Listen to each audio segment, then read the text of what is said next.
I wonder if I'll go doing well at FreakEasy. Will yous like me or think that I'm too cheesy? I wonder if I'll go doing well at FreakEasy. Oh, will yous like me or think that I'm too cheesy? See, I write the songs, nae bother, yes I do it all the time. Don't seem to have a problem with the rhythm and the rhyme. But I'm toiling with the music though, and here's the funny thing, I can barely play guitar.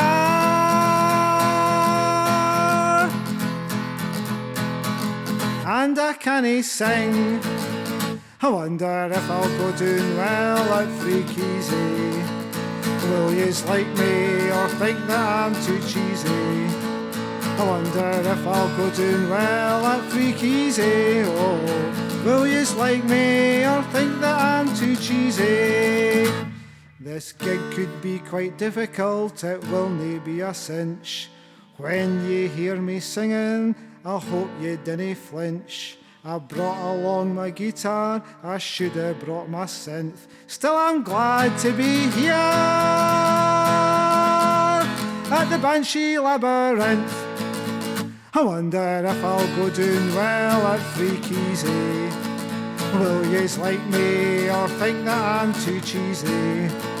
I wonder if I'll go doing well at FreakEasy. Oh, will yous like me or will you hate me? Throw your empties at me when I play at FreakEasy.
I first had the idea for the FreakEasy showcase round about the time I was getting booked for my show that I was doing in 2015 called Beetlejuiced. I really hit the ground running with that show, and it was getting picked up everywhere. People were noticing it left, right and centre, and they were really starting to make a buzz about the show because it was unlike anything they'd ever seen before. So around about the time I was starting to get booked for it, I couldn't just get normally booked for what was like your conventional comedy nights in a comedy store or in the Stand for that matter.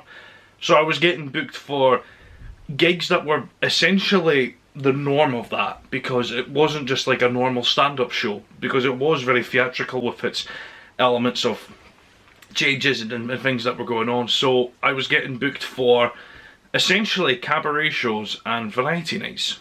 And the variety nights that I was getting booked for, I was just loving what I was seeing, because there'd be one night where you'd be being blown away by a guitar virtuoso who was also an amazing songwriter, to then follow it up with a playwright who was reciting a monologue that he had just written for a show that he was going to be working on, to then working on to seeing some other great acts just coming out of the woodwork, and comedians who were doing stuff that was different from the norm of what they were known for doing as performers. And I just sat there and I was looking at all of this, and I've done so many of them, and I was just involved in this world of the variety night and the cabaret show, that it just sort of niggled its way in my brain, where I just went, God, it'd be great if there was like a punk rock version of this show that was held not in a big amphitheatre that all these other ones were getting booked in, but just in a regular venue like how I was being booked for my own shows. The idea then came to me when I was gigging extensively in Banshees, and at that time I had done a Halloween festival with both Ash Price and Michael Davia. It was us doing our shows back to back on Halloween, just for Halloween's sake. And I just fell in love with this idea. I just went, what if there was a night that was just this? Different acts, one after another, having a laugh and treating it like it's something that they've never seen before. And then you leave being a fan of that something. And I knew that if I was going to do it, I had to do it right. The first thing that I'd done was I approached my techs, Graham and Emily, and I said, I've got an idea for a variety night that I want you guys to be a part of, because I think we could bring a new show to the Edinburgh live performance scene. And they said, okay, what is it? And I said, it's a variety night, like a cabaret show sort of thing, but every act is different to each other. We'll have it like hosted in Banshees, and it'll be underground, and it'll be the most punk rock thing you've ever seen. And they kind of, they warmed to the idea, and they went, yeah, let's do that. That sounds like fun. We should totally do something like that. Then I contacted Colin, who's always done my posters and flyers. He's been doing it for years. He's just brand new.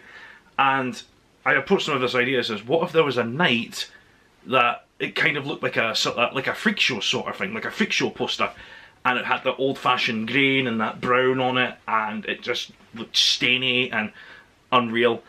And he said, yeah, we could totally do a night like that. That sounds like something that could be done for our budget and for our resources. Yeah, the look of the posters, well, certainly the first poster for the FreakEasy, it was a fairly quick sort of process. I spoke to Ross over, I think it was Facebook Messenger, a few times, and we just sort of rattled about a few ideas. The poster itself was generally based on the old sort of P.T. Barnum style circus posters. So we took a look at how those were sort of laid out, the fonts, the colouring, and we sort of went for something in between that and a slightly more modern style, so it didn't copy it exactly. Later on, a year or so down the line, we did actually do a couple of posters that really took that look, but the original poster, it was a sort of a kind of homage to it, if you will. So I think there was, you had the logo itself, which I think was the only one that didn't have the white background on the FreakEasy text. We added that later to make it a little bit more noticeable. But yeah, overall it came out really nicely, and I think it took probably about a week total. So yeah, happy with that. So I sat down with Pip and Dave at the time when Banshees was still in their management, and I approached them, and I got on very well with them at that time. I said, look, I've got an idea for a show, for a night that I want to bring to Banshees, and I know for a fact that at this venue it will work perfectly well. It's a variety night that takes place on the last Thursday of every month, or the first at the time. Like, it's been so long ago since I remember when we've done it, and every act is different each time. And they said, yeah, let's do it, we'll give you a shot. So after Halloween had passed, I had another proper full-on conversation with them, talked it over, and lo and behold, my night was born, and I could safely say that I had a night ready to go in the Banshees. I know Ross can and will wax lyrical about the origin of the FreakEasy. And there is a story about how the name, the FreakEasy, it came up in banter with Mike Davitt, and it's all very sweet. I got involved in the FreakEasy because Ross found out it was a lighting tech. He knew Graham was a sound tech. He went, do you want to be involved? And just went, aye, fine then. And the rest is history. It's just evolved ever since. The name, the FreakEasy Showcase itself, came about from a conversation that I was having with one of the first acts that we booked for the FreakEasy, Michael Davitt. And we were talking about how I was needing a name for it. I still don't have a name for it, and there was a couple of things that was roaming around in my head. The one thing I didn't want it to be was this is Ross Hepburn's blah blah blah blah, Like, I didn't want it to be something like that. I wanted it to be completely devoid of what I was wanting to do. And there was all these other shows that were kicking about doing the exact same thing, and he said, like, you know, when was the last time you performed with Beetlejuice? And I said, oh, well, I just done this thing back at the Speakeasy, which was a venue show that was going at the time. And he said, why do you just call it that? Why don't you just call it the FreakEasy? Because think about it. And then we started discussing it. I just went, yeah, I kind of like the idea of that, the idea of the FreakEasy, because, you know, we're in a venue that caters primarily to an alternative crowd, and they're seen as, you know, the freaks of society. And the acts that I knew that we were going to be booking were going to be acts that were so strange and peculiar that it almost seemed to work to have that name put in. So I thought about it for a while, and then the FreakEasy Showcase came into play, and lo and behold, we had the name for the night. Gradually, over the years, we were able to get some really fantastic acts to come perform, and some acts that I was just thrilled to have on stage.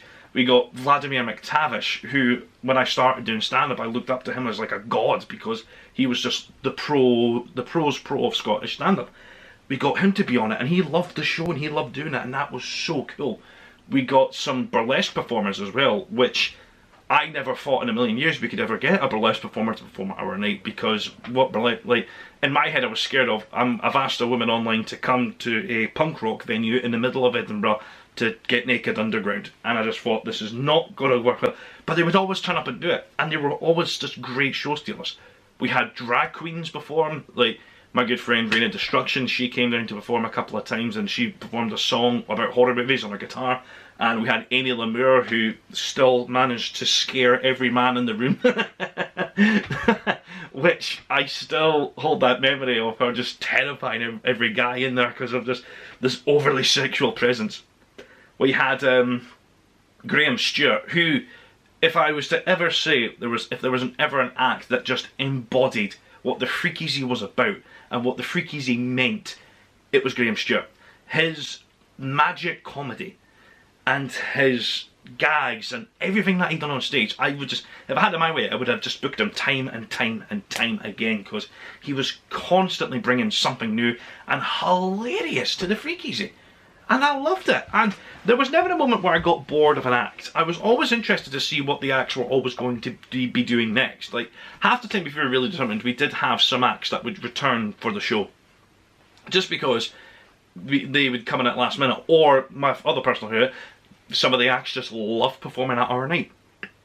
I think it was David Crichton, Daniel Valravn, who said that we were his favourite night to perform at because of the no-hold-barred barrier, this night is insane sort of energy that it gives off. Max Scratchman once on stage said, when he was messing up one of his poems, he said, "It's fine, I'm at the FreakEasy, I don't have to worry about being professional." And that was the sort of vibe that we gave off for the show. It was like, you don't have to worry about anything bad happening, because these people are going to be on your side because they want to see you do well at this show. We've had some fantastic acts over the years, from poets to burlesque to drag music. Everything has happened that could have happened. Still no fire acts, but that's more of a health and safety thing rather than a reluctance. One day when we can get into a bigger space, we will 100% Colin on fire. Colin will be on fire by the end of the FreakEasy. That's the aim.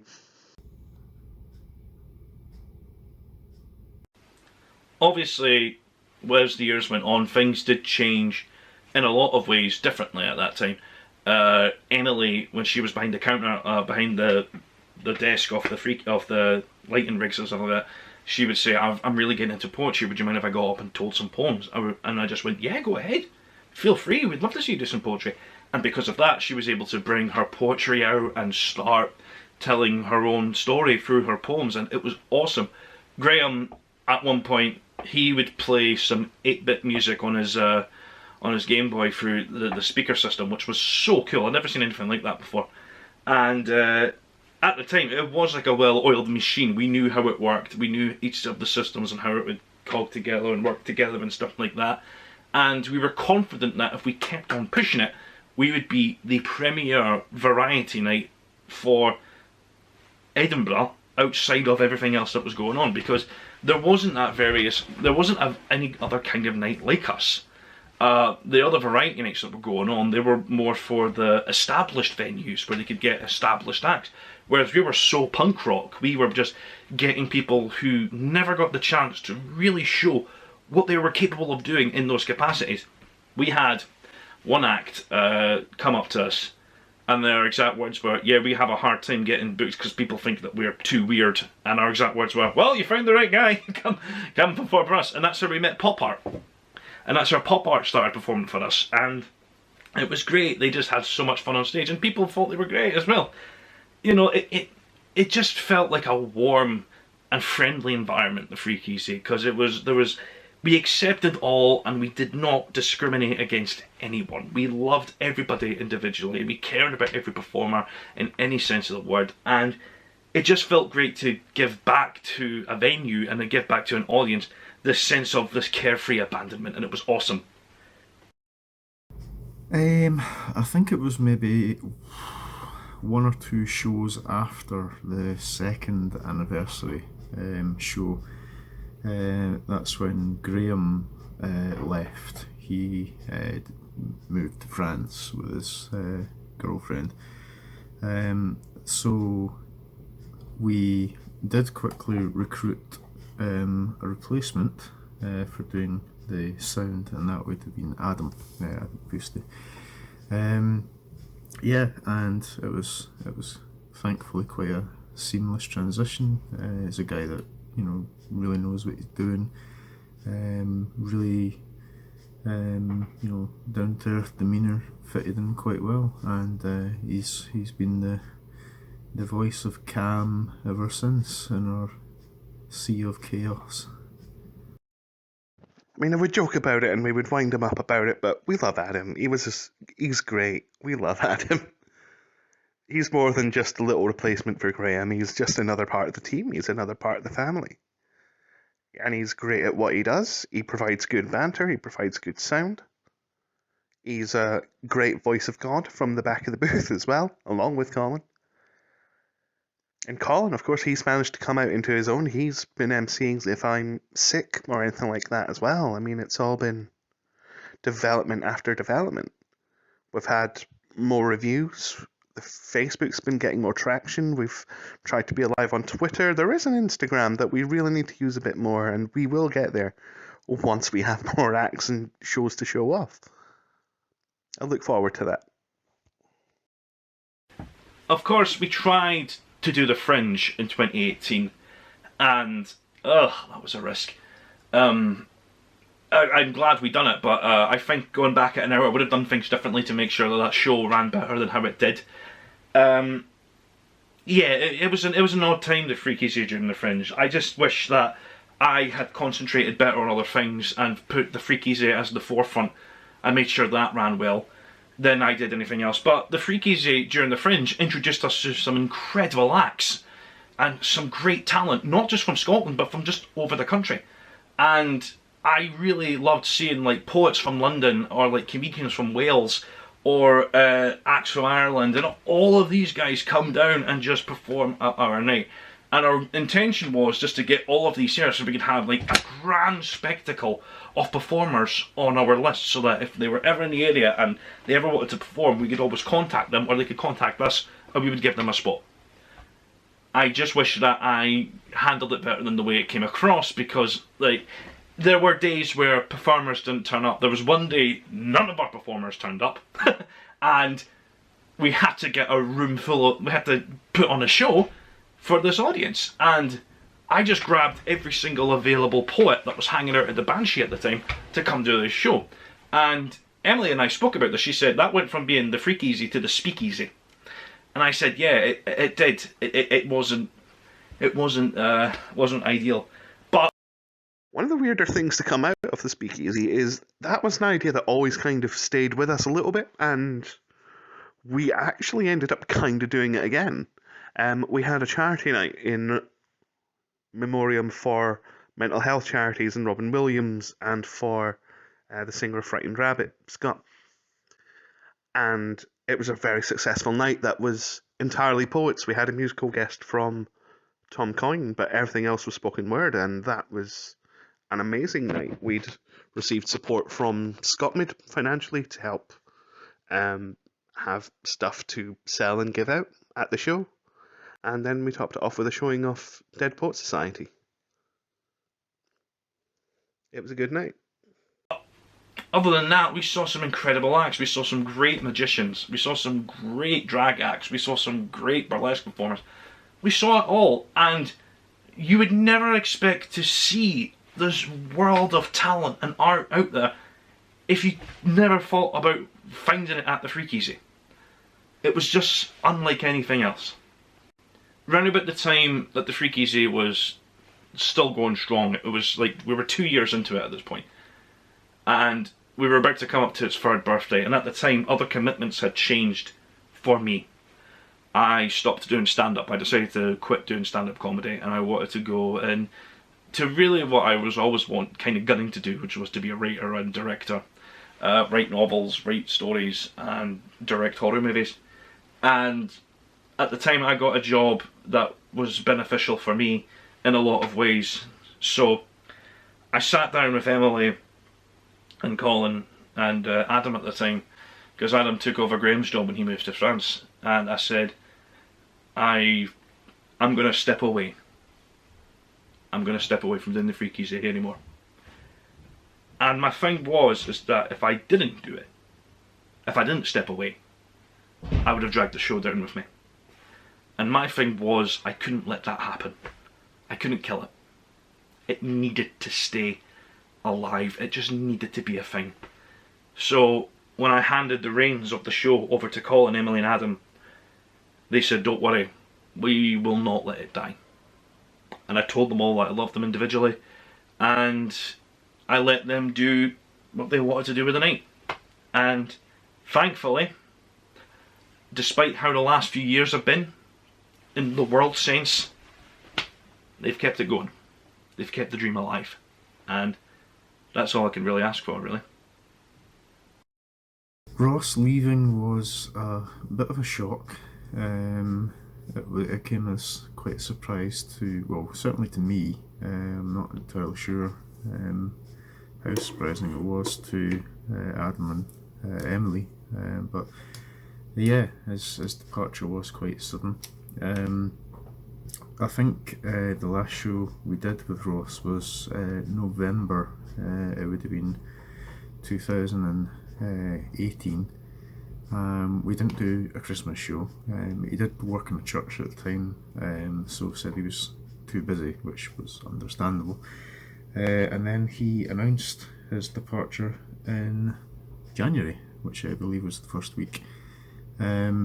So yeah, after the initial shock of the announcement, myself, Emily and Adam got together in Banshee in an evening to talk about what we were going to do with the FreakEasy, and we decided after a little bit of back and forth to continue with it, and we would just see how we could move forward with it.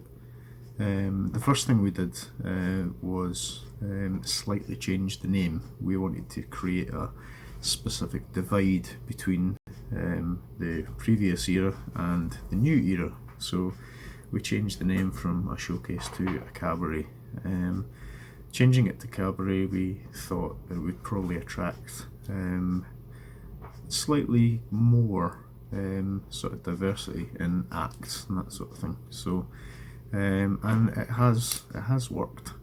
So that was good. And we changed quite a lot of the sort of background structure, like the way acts were contacted and booked, and sort of spread it out between the three of us, so it was a little bit more involving with everyone. And yeah, it's nice and easy transition. It was a pity when Ross did leave.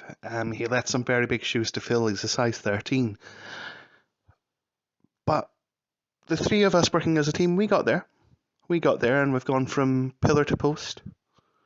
We've built up strength. We've had some fantastic acts. We've had people from TV, Australia. We've even had someone from Fife. That was really impressive. And they only had 5 fingers on each hand. It was a Christmas miracle. But we've done well, and I'm proud of where we've come from, and I'm proud of where we're going. And once we get through these lockdowns, we will be back, and we'll be putting on bigger and better shows than ever.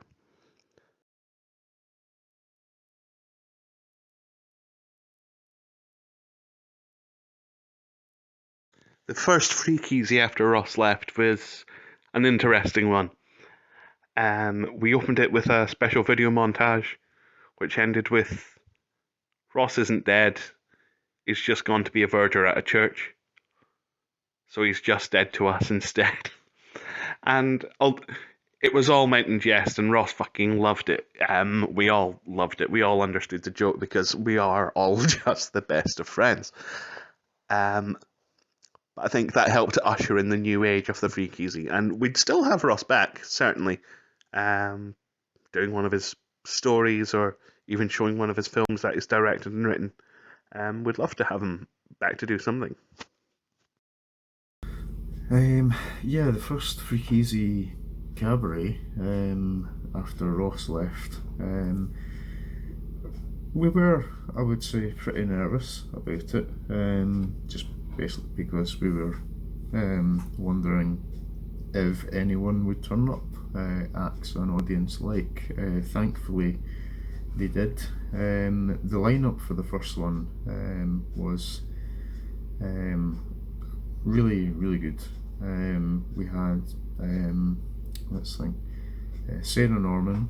She did comedy. I'm pretty sure she was the opening act as well. We had Lloyd Robinson doing poetry, spoken word. Ash Price was doing magic. We had 2 musical acts. They were Ernesto Fernandez and Pop Art. And I think that was actually Pop Art's last gig before Ben moved to Hong Kong. And we also had Amy Lamour doing drag. So nice mix, and it went really well. Would I come back to it? Yeah, in a heartbeat. Absolutely. I don't know what I would do it though. I mean, like, I would like to host it again, sure, obviously, and I would like to just have that atmosphere back. But I don't know. I think I'm far removed from that person that I was years ago to who I am now. And not to say that I didn't like performing at FreakEasy, because I loved it. That was my child. That was my baby. Like, that worked perfectly for all of us, not just me, but for Emily, for Colin, for Graham, for Adam, for all of us. And it's one thing to sort of stand there and look at that world and go, yeah, this was what we've done. We created this. We've done this. And I'm happy that it's there, and I'm happy to let it do its own thing. And I'm happy to, like, if I was to go back to it, it would be welcomed back with open arms. And we would carry on as if nothing happened. You know, I'd walk back on stage and I'd be like, well, guess what I missed out on, eh? And it would be that. But that's fine. I'm okay with that. I'm fine. And I know that the FreakEasy is going to continue to be strong and growing, regardless of what the world is going through. Because at the end of the day, the FreakEasy Showcase, the FreakEasy Cabaret, the name itself, it's unlike any night you'll ever have. It is the premier alternative variety night. And I don't think you will find for an entertaining show as good as us, or as bang for the money as us, as you will anywhere else. And see such a large repertoire of acts that you'll enter not knowing anything about, and leave becoming their biggest fan. In terms of the future of the FreakEasy, obviously the coronavirus lockdown kind of chucked very large spanners in the works with everyone. So we have now been just over a year away from doing any shows, that sort of thing. We're not entirely sure when we're going to be allowed to get back to doing it again, but we will. Whether that be in May, June, October, November, that sort of thing, we definitely will record again. I've got a fair idea of who I would like to have for a return show, but obviously Emily and Adam might also have some alternative ideas to that as well. But yeah, we left it in a good place in February last year, and nothing's changed. So when we go back, we're going to be still in a good place, and hopefully carry on from there.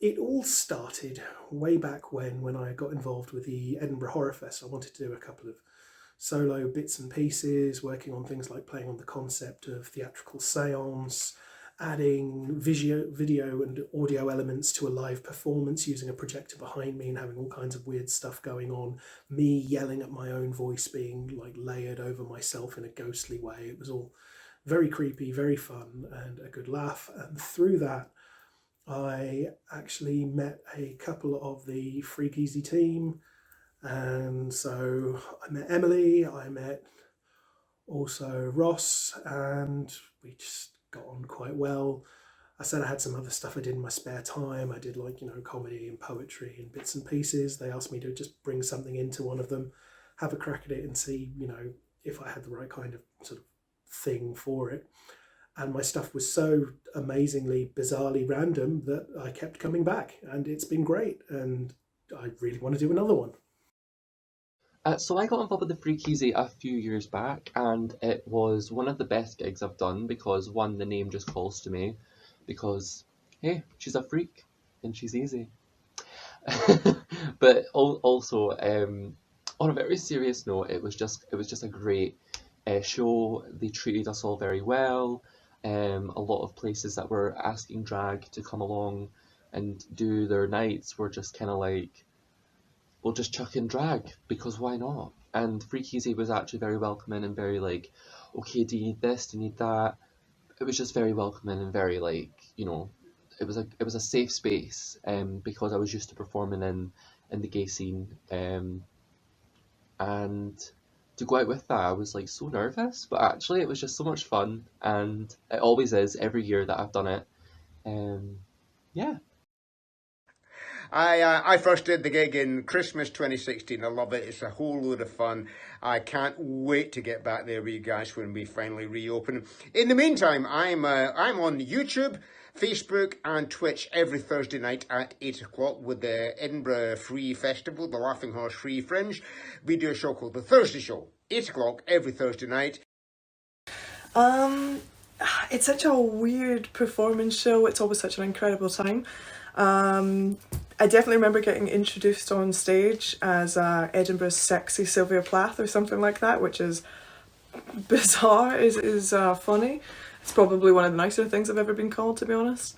I got to see some incredible people perform, some great burlesque.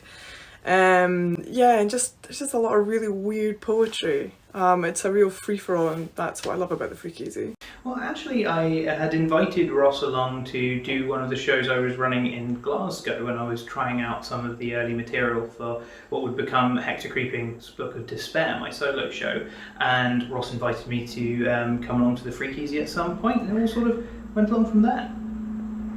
How did you first hear about and get involved with the FreakEasy? You told me. You told. And I think Colin told me. So yeah, that's that then. We got involved. Yeah, and we've known Colin since back at the Stirling Uni days. So when we go way back there. So let's say word of mouth. Yeah, Colin told us. There you go. So Colin told us, and we came, and we made a mess. We came, we saw, we scared. I first got asked to do the FreakEasy when I was doing my first Fringe run, and they asked me if I wanted to do a little spot and then obviously advertised the show after. I really enjoyed it and kept coming back. I'm Edinburgh based, so I think I go back about once or twice a year now, and it's always an experience.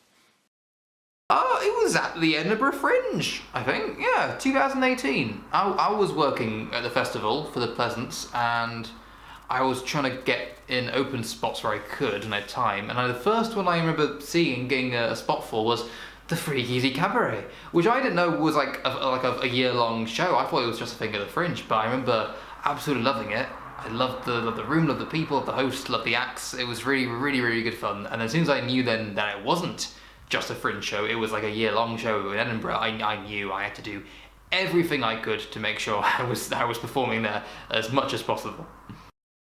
So I've only actually performed one time at FreakEasy Cabaret. I guess about this time last year, sometime January, February 2020. Sorry, forgot what year we're in, where we're from, who we are. And I mean, it's such a fun gig anyway. I bloody love Banshee Labyrinth. It's a great group of human beings. I first got involved with the FreakEasy through Ross Hepburn. Met him on the comedy circuit a few times. Really good guy. Always had some good super fun times with him. He kind of reached out to me one time and says, "Hey, I'm putting on a cabaret now, and I think you should come along, being a magician. I think you would get on really well." So went down, did the show, had a really, really good show. And yeah, I've always had a good show at the FreakEasy, which is why it's one of my favourite nights in Edinburgh. Oh, I especially loved the Halloween shows. Those are the best. Those are great.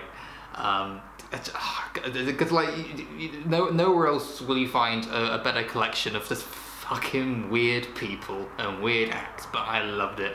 I got to let loose as my character, Dr. Bonk, medieval plague doctor. He's fun. Just going to see so many other wild, wacky things. I remember there was a giant baby. I can't remember who act that was, but I remember there being a giant baby. There was Linda, and she's always amazing. She's scary, but she's amazing. There was a Beetlejuice burlesque dancer. There was a man who tried to fire a nail into his hand or into his head. It was something like that. It was very tense, but enjoyable.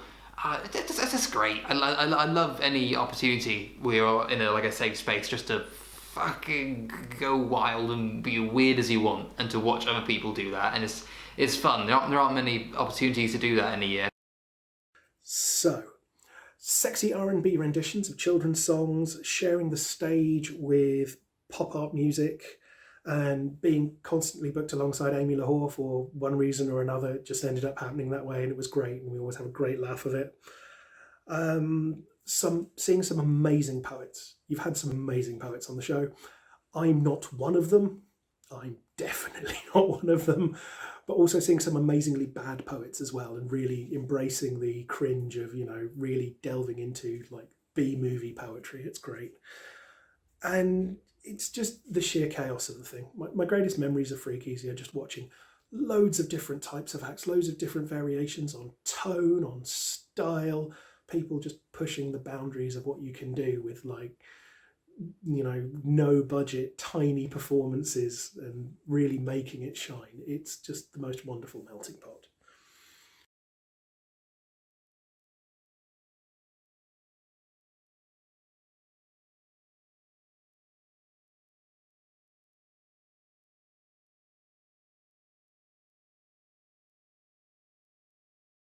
My personal favourite act, well I say act, it's my favourite story to tell about an act, was when I booked Alex Staniforth to do stand-up horror at the FreakEasy. And he'll tell the story differently, but I know what I was there, I remember what happened. But Alex, I booked him, I said Alex was doing stand-up horror at the time, which was his improv stand-up comedy horror show that he made up on the spot. Night after night, it was always made up on the spot. It was great. And I said, "Would you mind doing this at the FreakEasy?" And he said, yeah, no worries. I can do that. It's fun. It sounds like fun. Let's do it. So he was up for doing it. And And like, you know, I had this thing, every act had to be there half an hour before the show started so that we could run through the order of the night and make sure everything was underway. And it was 8:30 and he hadn't arrived yet, and I'm panicking. I'm just like, where's Alex? He needs to get here. This is like, he's on soon. Where is he? 5 minutes in, our first I introduced the show, get the show started, and Daniel Ingram, who was playing music at the time, he was doing a bit more than usual because he didn't turn up. Next thing I know, it's 9:15, and I just see the door behind me kicked open, and walking through the room carrying 2 pints.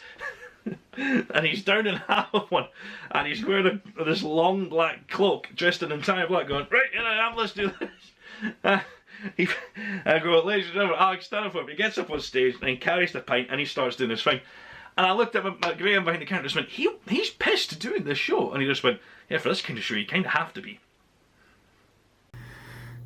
In terms of favourite act, that would be quite a difficult choice because we have had quite a lot of really, really good acts over the past sort of few years of the FreakEasy.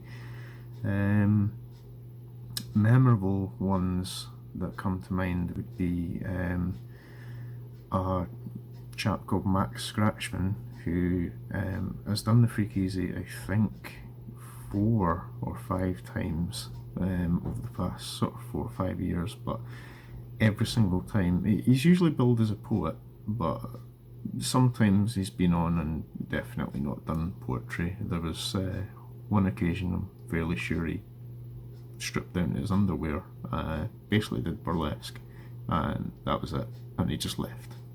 So there's been a couple of occasions where he's told stories instead, and he's done mime and all sorts. Yeah. I could say what some of the FreakEasy crew, but that would be just brown nosing, so I won't do that. I will, however, say it's the previous 2 guys I mentioned before, Pop Art Music, because they were a great laugh and had a full-on song about the Eurovision Song Contest for me. I love you guys. And again, Amy, who's just been such a great laugh and really fun to work with, and watching the way she works a crowd and just has a go at them, it's just a joy. No, apart from myself. I think this is where we're supposed to be opening it out to other performers and being generous in our praise. I'm going to go for Davos Valerian. Yeah, he was one of mine as well. I love him. I think he's brilliant. Just, you never know. Again, you don't know what he's going to do either, and I just think he's so tremendously entertaining. As ostentatious as Pop Art was, he's definitely in our very lane, should we say? There's a shared outlook somewhere along the line. Yeah, there's definitely shared outlook. So Davos, you are my man. We've all compared notes on Eurovision many times since we first came across paths at the FreakEasy. I mean, I was kind of thinking about this question, and it's like it doesn't feel fair to kind of narrow it down to just one act, because every time I've gone to the FreakEasy, it's all been brilliant. Always interesting. Yeah, and there's a few great ones that I've seen. Danov, as you said, Ash Price, he's brilliant. I saw Sarah Norman doing a great stand-up set. I mean, just trying to narrow it down. We've seen so many brilliant artists, so many completely different things, and it's just all consistently really great. What is my favourite act at the FreakEasy? Out the burlesque shows, I've seen Debbie Deluxe perform, who was absolutely incredible.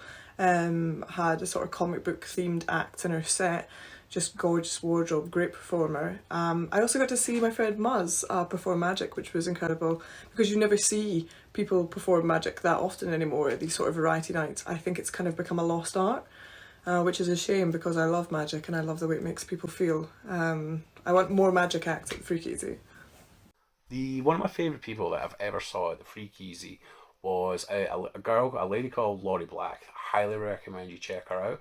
She's, if you imagine a sort of like an electro goth, like Tim Minchin-y sort of vibe, sort of like little Glaswegian goth chick. She's just, she's super nice, she's super talented, she does comics, she does music, and highly recommend it. Definitely check her out. My best memory from that night was bumping into bloody old Debbie Deluxe, and we were on the same bill. And at the time, I lived in Glasgow, and she lived in Glasgow. Well, she lives in Glasgow. And it was just real nice, just like hanging with a pal at a gig, like sick. Graham Stewart would probably be another choice. He's a comedy magician. He's done again a couple of maybe 3 FreakEasies, but he's really good, and he's always a crowd pleaser. Oh, don't make me choose. Oh, so many. That's really hard. I mean, it goes without saying, anyone and everyone that does the Halloween shows, absolutely love them. All brilliant. I mean, I mentioned Linda before, but that actually is absolutely hilarious. She's so wild and scary and deranged, and just mesmerizing. You can't look away. She's so funny. I love Heli Costa de Nova. She's hilarious. I love her humor. Gray Crosby's poetry, of course, always really resonates and really hits really hard. Oh, can't forget Sharo. She's like one of the best burlesque dancers I've ever seen. Just everyone, really. Can I say that? Can I say everyone? Everyone in the FreakEasy has always been a really, really fun, good performer. And yeah, I love it all. It's an excellent cabaret, because cabaret is meant to be varied and diverse, but it's always consistent in that it's always about expression and it's about fun. And the FreakEasy is always fun. I've seen lots of great acts, but the favourite one that springs to mind was a comedian called Andrew Sim, I think, and he was so quiet when I met him before the show, so like quite timid, and I was like, oh, this will be interesting. And then he got on stage and he was an absolute raving lunatic, quite frankly, but very funny. And I think he made 2 stranger audience members kiss each other, which is the first time I've ever seen that, and they did so willingly. So yeah, that's one that really stands out, as I'd like to see again eventually. Well, obviously myself, but other than that, Danov Valravan, I think that's how you say it. He's always a lot of fun, and he's got a big reference to Manos Hands of Fate, which I like. There was Linda, the terrifying East European woman. To be honest, all the acts are really, really good. It tends to be a very, very good show. I try not to play favourites, but I think the hosts that we've had, and you know who you are, have always been really the highlight of the show. So. Another one would probably be Amelia Baylor, who does very funny sort of songs, comedy bangers, as she labels them. But no, she's been very popular. A couple of times she's done the FreakEasy. So yeah, those would be probably some of the highlights, I would say. But as I said, it'd be difficult to pick at least one. So I wish I could say I had a favourite act, but all our acts are spectacular. And I know it seems like I'm just trying to be quite wishy-washy and just avoid giving a concrete answer in order to not demonstrate bias. And yeah, maybe. No. I couldn't put a label on it. I couldn't say they were the best. Everyone has been fantastic because it's also eclectic. I mean, sure, you might have more than one poet, more than one comedian, but everyone has their own style and they're all pioneers of their own inventions. It's hard to put a label like favourite on something like that that's just so unique every time. Plus, I've also performed at the FreakEasy myself, so can I say myself, or is that too narcissistic? I stick with my original answer. I don't have a favourite act because everyone is fantastic.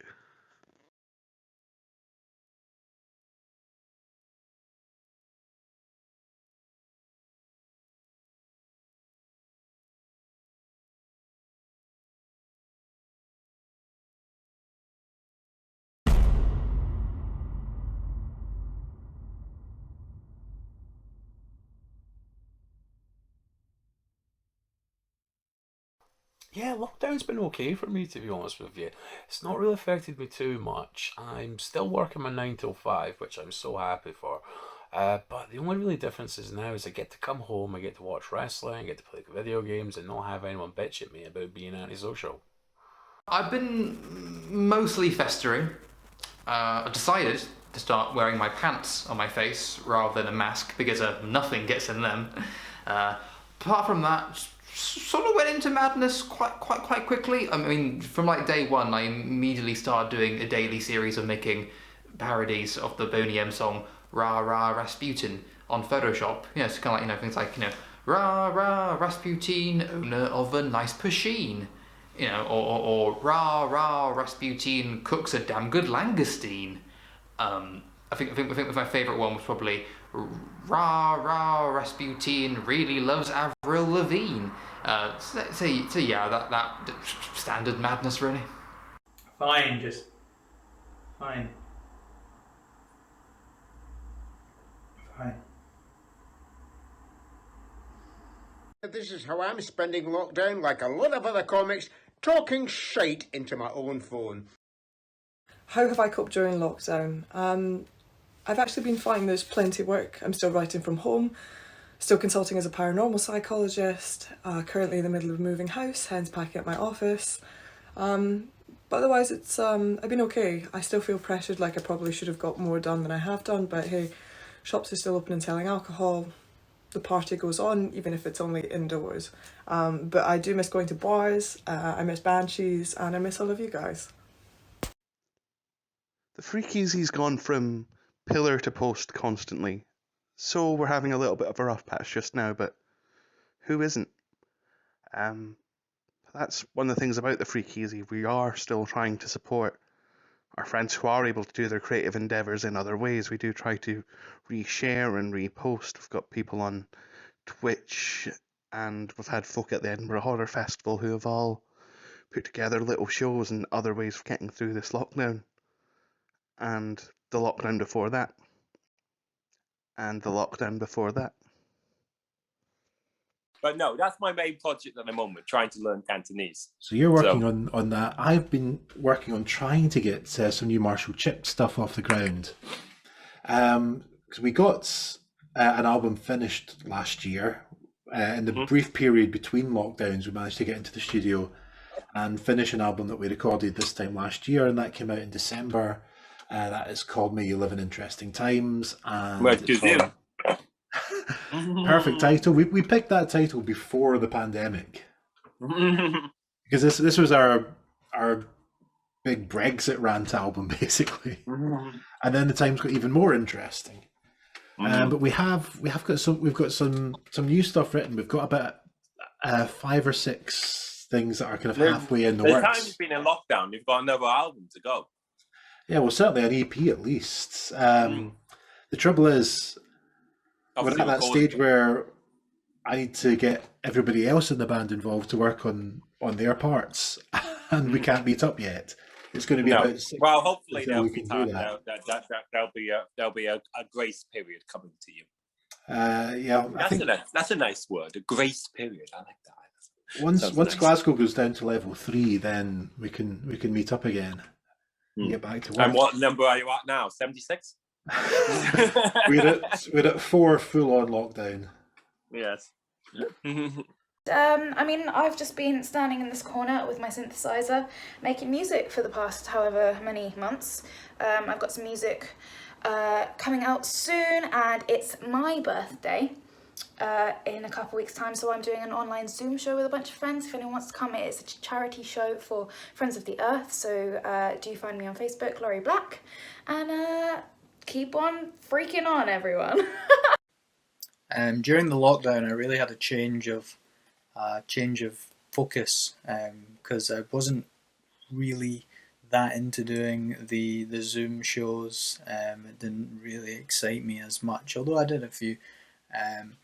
So I started writing kids books, which is a big change of audience, and a change of audience from this FreakEasy certainly. But one's already been published by me, and actually there it is. if anyone's got kids, then there's my shameless plug. Look it up on Amazon or my website, and I'm already writing the second one, so I'm trying to keep busy in this very boring environment for entertainers.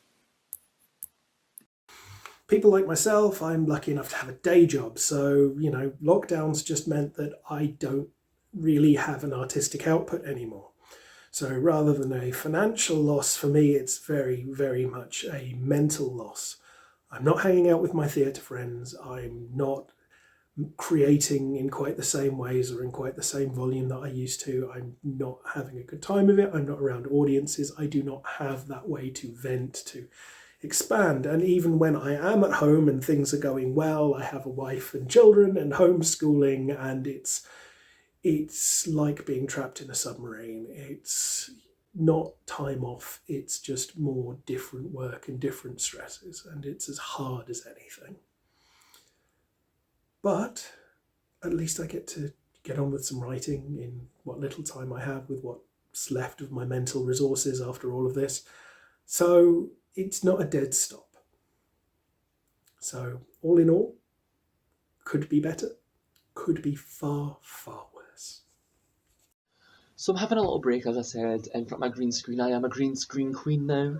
And that's what I shoot my digital performances on. I try and do one at least once a month. It's just a lot of time and effort and stuff editing.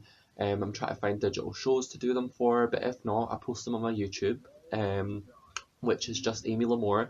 You can usually find my link tree on my Instagram, which is at Amy Lahore. If you want to go there, then you'll find all the links. So I also do DJ sets once a month, digital ones, just hour long. Just try and get that nightclub party feel that you can have in your room or your living room or whatever. Or if you're on a run, a lot of people have been like, oh, that mix got me going for my run. And I'm like, you're welcome, keeping the public healthy and fit. Woo. So yeah, it's just been a riot, having digital content to create. So yeah, as I said, YouTube, Instagram, and Mixcloud. It's all at Amy Lahore. Find me there. What projects am I currently working on? So I've probably got 2 manuscripts on the go at the moment. Well, one is a collection of short stories called The Nocturne, and I'm due to start another much larger manuscript very soon, which is going to be non-fiction. I'm also currently part of the Battersea Poltergeist, which is a podcast on BBC Sound, Spotify and iTunes. We are currently top 10. In fact, I think we're number 2 after Louis Theroux's podcast, and we're top 10 in the States at the moment as well, and that has been crazy, an absolute whirlwind. So I'm still doing that at the moment, and still consulting as a paranormal psychologist on lots of different things.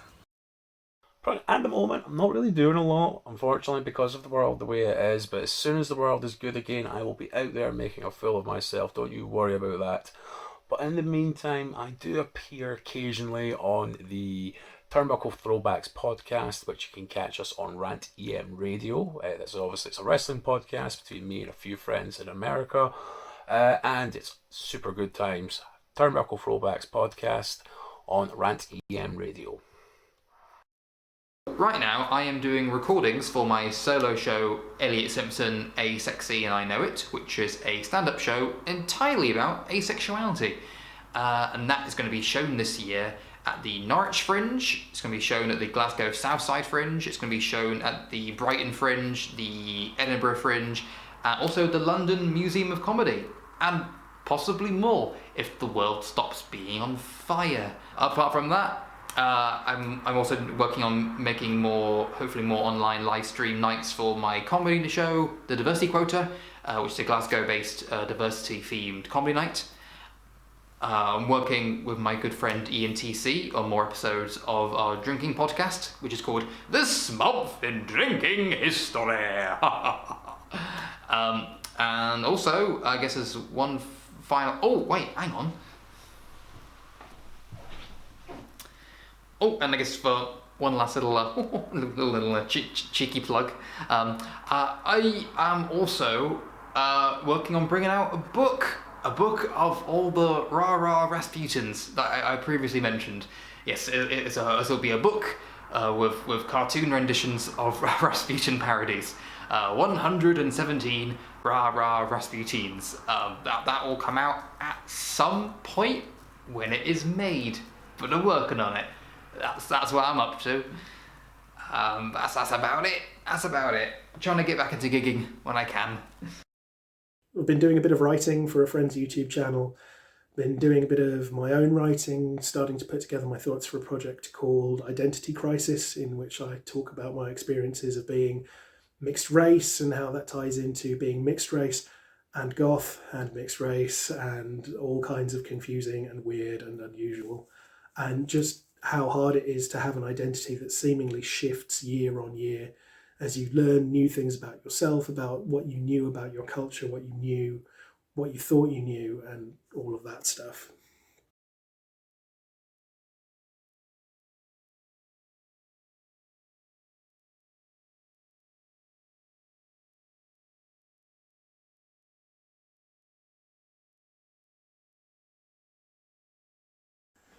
Happy birthday, FreakEasy, and all who sail in her. So happy birthday to the FreakEasy Cabaret, and I hope to see you all very soon. What more could you ask for? So happy birthday, FreakEasy Cabaret, and I can't wait to hang out with you again. I live in Edinburgh now, so hopefully it'll be easier for us to all hang out and do shows together. Happy birthday, FreakEasy. It's been a blast. I hope it continues to be a blast, and I cannot wait to see you guys back on stage again and hopefully perform for you. Plug, plug, hint, hint, wink, wink, please. Happy birthday, FreakEasy, you weird, beautiful fucking thing. I can't wait for us to be able to all get together and do shows again. I can't wait to be distinctly not sober on a stage this close to having a nervous breakdown and calling it art. I love you guys, and I'll see you very soon. Happy new FreakEasy year from Ben, and a very happy birthday from me. I want to wish the FreakEasy a very special, happy 5th birthday. You guys are my family. I'm very happy that you asked me to do this, and I'm a part of your family too. It's just times like these really show that we need to stick together as a community of performers, drag, comedians. We all come together. We might do different shit, but it makes people laugh, it entertains, and that's what we're really here for at the end of the fucking day, is to uplift from this. We're going to need each other when we come out of this and we get the FreakEasy back. We'll get to actually celebrate probably the 5th and the 6th at once this time next year, and it'll be nice to see some familiar faces, some new faces, and just have a fucking great time, so stay freaky, and in my case, stay easy. Happy birthday, whatever you guys do today. I hope you have a good time. Unfortunately, we won't be here to help you celebrate, but as soon as the world is good again, we will be out there and we will party it up. Happy birthday, FreakEasy.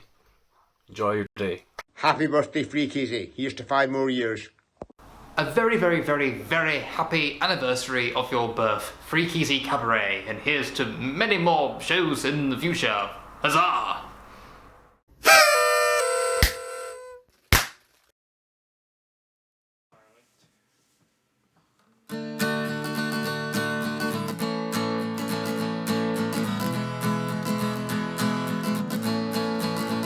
I wonder if I'll go doing well at FreakEasy.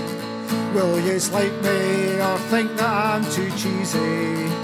I wonder if I'll go doing well at FreakEasy. Oh, will yous like me or think that I'm too cheesy?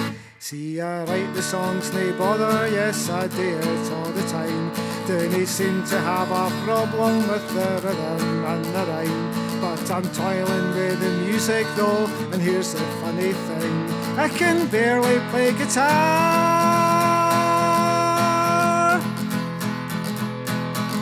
And I can't sing. I wonder if I'll go doing well at FreakEasy. Will yous like me or think that I'm too cheesy?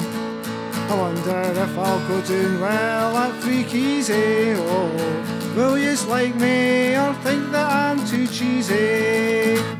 This gig could be quite difficult, it will nae be a cinch. When ye hear me singing, I hope you didn't flinch. I brought along my guitar, I should have brought my synth. Still I'm glad to be here at the Banshee Labyrinth. I wonder if I'll go doing well at Freaky.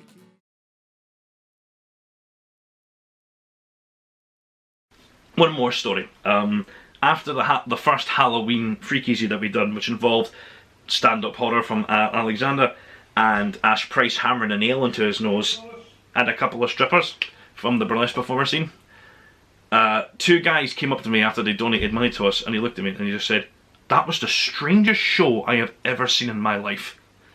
And that's when I realised that the FreakEasy made its place in the world. Thank you very much.